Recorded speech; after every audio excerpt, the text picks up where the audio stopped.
वंदे पुरुषोत्तम। आलोचना प्रसंग भाग 4 से आज मैं शुरुआत करने जा रहा हूँ। आप लोगों को पता ही है कि श्री प्रफुल्ल कुमार दास दा ने श्री ठाकुर जी की बातों को आलोचना प्रसंग में लिखा है। तो 3 भाग मैं आपके सामने प्रस्तुत कर चुका हूँ और आज से चौथा भाग शुरू हो रहा है। 7 सितंबर सन 1942 की श्री ठाकुर जी से वार्तालाप।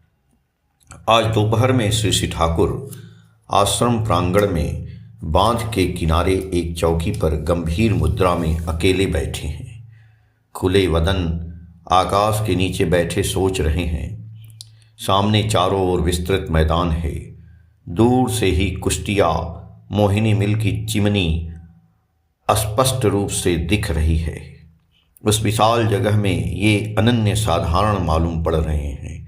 ये मानो सब कुछ में रहते हुए भी सबसे ऊपर हैं। ऐसा लगता है कि मानो ये पकड़ के बाहर हैं। ऐसी भंगिमा में बैठे रहने पर बिना बुलाए उनके निकट किसी को जाने की हिम्मत नहीं पड़ती।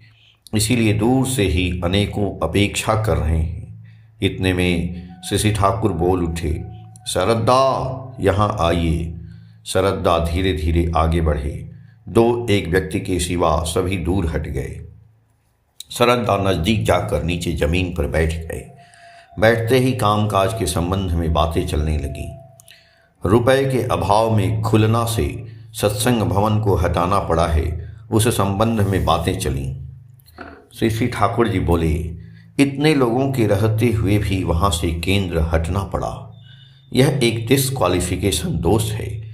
चाहे मनुष्य के लिए कितना भी क्यों न करो, जब तक उनके अंदर देने का ऑटो इनिशिएटिव अर्ज स्वतः स्वेच्छ आग्रह नहीं प्रस्फुटित करते तथा उससे कुछ नहीं लेते हो और वह नहीं देता है, तब तक समझो कि कुछ नहीं हो रहा है। उनके अंदर से पापुरिज्म दरिद्र व्याधि नहीं जाता है। पापुरिज्म दरिद्र व्याधि भगाने का एकमात्र पथ है उनके द्वारा किसी को दिलाना, उनसे इष्ट के लिए कुछ लेना। जो भिक्षा मांग कर खाता है फिर भी देना चाहता है, जहाँ ऐसी बात देखो वहाँ समझो कि पापुरिज्म दारिद्र व्याधि दूर हो चुकी है। यदि ऋत्विकगण इष्ट के लिए अर्जन पटु हों तो उसमें सभी का मंगल है। शरद्दा बोले, अर्जन पटुता कैसे बढ़ती है? श्री ठाकुर जी बोले, मनुष्य के लिए जितना करोगे, जितना ही उसे अपना समझोगे, उतना ही उससे कुछ मांगने में संकोच नहीं रहेगा। यदि अपने अंदर कार्पण्य दोष या स्वार्थ बुद्धि रहती है तो मनुष्य सहज में किसी से नहीं मांग सकता है। शरद्दा बोले, ऐसा मनुष्य भी तो देखा जाता है जिनके अंदर कार्पण्य दोष व स्वार्थ बुद्धि दोनों ही हैं, फिर भी वे मनुष्य के निकट से अच्छा ही आहरण कर सकते हैं। फिर कितने ऐसे हैं जो मनुष्य की सेवा तो करते हैं परंतु इष्ट प्रयोजन में भी उनके निकट कुछ मांग नहीं सकते हैं। श्री ठाकुर जी बोले, जो कृपण और स्वार्थी होते हैं वे कभी भी लोक संग्रह नहीं कर सकते, और जो लोक नहीं जुटा सकते वे कितने दिनों तक लोगों से अर्थ संग्रह करेंगे। धीरे धीरे मनुष्य हाथ खींच लेता है। डिवाइन इकोनॉमी, भागवत अर्थनीति कहकर भी तो एक चीज है। जो देना नहीं चाहता है, करना नहीं चाहता है, सिर्फ हाथ ही फैलाना जानता है, ऐसे व्यक्ति की प्राप्ति का द्वार भी धीरे धीरे बंद होने लगता है। जो मनुष्य के लिए करता है पर कुछ मांग नहीं करता है, ऐसा व्यक्ति अष्टपास के कारण किसी से कुछ मांग नहीं सकता है। घृणा, लज्जा, मान, अपमान, मोह, दंभ, द्वेष और खलता या क्रूरता, इन्हें ही अष्टपास कहते हैं। अष्टपास मनुष्य को सहज बनने नहीं देता है, उनके स्वाभाविक आचरण को निरुद्ध करके रखता है। जिसका अपना दिल खुला नहीं है वह दूसरे व्यक्ति का दिल भी नहीं खोल सकता है, संकोच से चलता है। ये सभी चारित्रिक त्रुटियों का ही परिचायक है। इन्हें नहीं भगाने का अर्थ ही है दुर्बलता। ऐसी दुर्बलता पाल कर रखने से सेवा भी ठीक रूप से नहीं दी जा सकती है, क्योंकि मनुष्य के दिल को चंगा रखना ही सेवा का प्रधान काम है। जिसके हृदय का द्वार बंद है, यानी जो खुले दिल का नहीं है, ऐसा व्यक्ति मनुष्य को स्फूर्ति कैसे पहुंचा सकता है? इसीलिए उसकी सेवा भी नहीं होती है। अष्टपास के कारण ऐसे ढंग से मांग भी नहीं सकता है जिससे मनुष्य उल्लसित हो। अतएव अष्टपास को हृदय से उखाड़ फेंकने की जरूरत है। सरद्दा बोले, सामाजिक जीवन में आत्ममर्यादा के साथ चलने के लिए तो थोड़ा बहुत लज्जा मान रहना ही चाहिए। कारण समाज में ऐसे भी दुष्चरित्र व्यक्ति देखे जाते हैं जो लज्जा मान की परवाह नहीं करते। उनमें लज्जा मान का ज्ञान रहता तो वे बल्कि कुछ अच्छे रहते।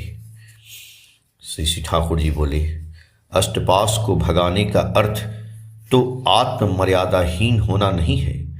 आत्ममर्यादा संपन्न होने का अर्थ ही है दुर्बलता को प्रश्रय नहीं देना, पूर्वजों का गौरव बोध अपने अंदर जागृत रखना, जिससे उनकी गरिमा क्षुण्ण होती है। ऐसे काम को करने में लज्जा, घृणा एवं अपमान बोध करना, ये सब मनुष्य के गुड इंस्टिंक्ट, सुसंस्कार के लक्षण हैं। अष्टपास को भगाने का अर्थ उन गुणों को निकाल फेंकना नहीं है, अन्यथा आप किस चीज पर खड़े रहेंगे।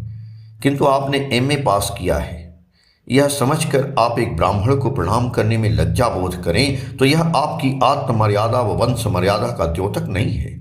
प्रत्युत देव द्विज के प्रति भक्ति जो आपके परिवार का वैशिष्ट्य है, उससे आप व्यक्तिक्रांत होती है। मनुष्य की सेवा करने से कि सबसे पहले अपना चरित्र गठन करने की जरूरत है। एक व्यस्त इष्ट प्राण सुनियंत्रित कर्मठ कृत्य जीवन का दृष्टांत मनुष्य के सामने रखने से बढ़कर कोई दूसरी बड़ी सेवा नहीं हो सकती है। इसे ही धार्मिक आचरण कहते हैं। ऐसा धार्मिक आचरण जहाँ है वहाँ परिवेश में भी धर्म अलंकृत होता है। अवश्य घास पात को सर्वदा साफ रखने के ताल में रहना ही चाहिए। सरद्दा बोले, घास पात को साफ करने का अर्थ क्या समझूंगा। श्री ठाकुर जी बोले, सत्य का जहां उत्थान होता है वहीं असत भी उसे नाश करने पर तुल जाता है। असत जिससे सत्य को पराभूत नहीं कर सके, उसके लिए उसे नियंत्रित करना होगा, या नहीं तो उसे शक्तिहीन करना होगा। यदि बीमारी को बढ़ने दें तो वह जीवनी शक्ति को क्षुण्ण करेगी ही। इसीलिए बुरे का समर्थन किसी भी तरह नहीं करना चाहिए। बुराई का अंकुर पनपने नहीं दें, अन्यथा वह काबू से बाहर हो जाएगा। बुरा का अर्थ है बुरी प्रवृत्ति परायणता। न अपने अंदर की बुराई को प्रश्रय दें और न दूसरों की बुराई को। यदि उस पर सावधानी नहीं रखें एवं होशियार न रहें तो वह किसी असतर्क मुहूर्त में आप पर चढ़ाई कर विध्वस्त कर सकती है। सत्य का पोषण जिस तरह सक्रिय रूप से करते हैं, उसी तरह अस्खलित रूप से असत का विनाश करना होगा। इन दोनों में से किसी एक के प्रति उदासीन रहेंगे एवं उसके लिए प्रस्तुति यदि शिथिल हो तो उसकी क्षतिपूर्ति करनी ही होगी। जैसे कुछ वर्षों के बाद युद्ध बंद हो जाए एवं यह सोचकर कि अब तो युद्ध समाप्त हो गया है, इसीलिए उससे सामना करने की व्यवस्था व प्रस्तुति हम देश में नहीं करें तो किसी मुहूर्त में हम विपत्तियों में पड़ सकते हैं। पर आक्रमण प्रतिरोध की प्रस्तुति जैसी करनी चाहिए, उसी तरह दूसरा देश हमसे मित्रता स्थापित करे, ऐसी व्यवस्था वास्तविक रूप से पहले ही रहनी चाहिए। बचने व बढ़ने का पथ जिससे व्याहत न हो, उसके लिए हर तरह के हथियार तैयार करके रखना चाहिए। प्रफुल्लदा बोले, आपने छंद में भी एक वाणी दी है, एमन तपेर कौरवी सृजन अत्याचारेर होय निकेश, अनुतप्त अत्याचारीर रॉय न जाते पापेर लेस। अर्थात ऐसे ताप की सृष्टि किए रखो जिससे अत्याचार का विनाश हो एवं अनुतप्त अत्याचारी के हृदय में पाप लेस मात्र भी नहीं रह सके। श्री ठाकुर जी बोले, यह तो ठीक ही है। जो पापी हैं, यदि उनके पाप के विरुद्ध अकड़ कर हम खड़े नहीं होते हैं तो उनका भी कल्याण नहीं हो सकता है। अतएव पराक्रम से केवल आत्मरक्षा ही नहीं होती है, प्रत्युत परिवेश भी परिशुद्ध होता है। किंतु इसे समयानुसार ही करना चाहिए। चाहे कोई काम भी हो, उसे यदि समयानुसार नहीं किया जाए तो बाद में दुर्भोग का अंत नहीं रहता है। मैंने जिन कार्यों को करने कहा है, उन्हें यदि शीघ्र तत्क्षण नहीं करें तो समय बीतने पर उससे 10 गुना करने पर भी विपर्य से छुटकारा नहीं पा सकेंगे। यहाँ के लिए अति शीघ्र लोग जुटाइए, स्वस्थ सेवक के विषय में जो मैंने कहा है उसी अनुसार उन्हें लाखों की तादाद में जुटाएं, सेवा की बाढ़ ला दें। किसी तरह से एक व्यक्ति भी छोटा होकर न रहे, अंतर या बाहर से। सभी को जैसे भी हो बड़ा बनावें। आप लोगों की ऐसी प्रस्तुति होनी चाहिए कि देश में यदि किसी कारणवश सरकार कुछ दिनों के लिए अचल या विफल हो तो भी यहाँ एक व्यक्ति के शरीर में कांटे का खरोंच भी नहीं लग सके। आज जिस तरह चारों ओर से अराजकता आरंभ हो गई है, यदि आप लोग इक्विप्ड तैयार न हो तो लोगों की दुर्गति की सीमा नहीं रहेगी।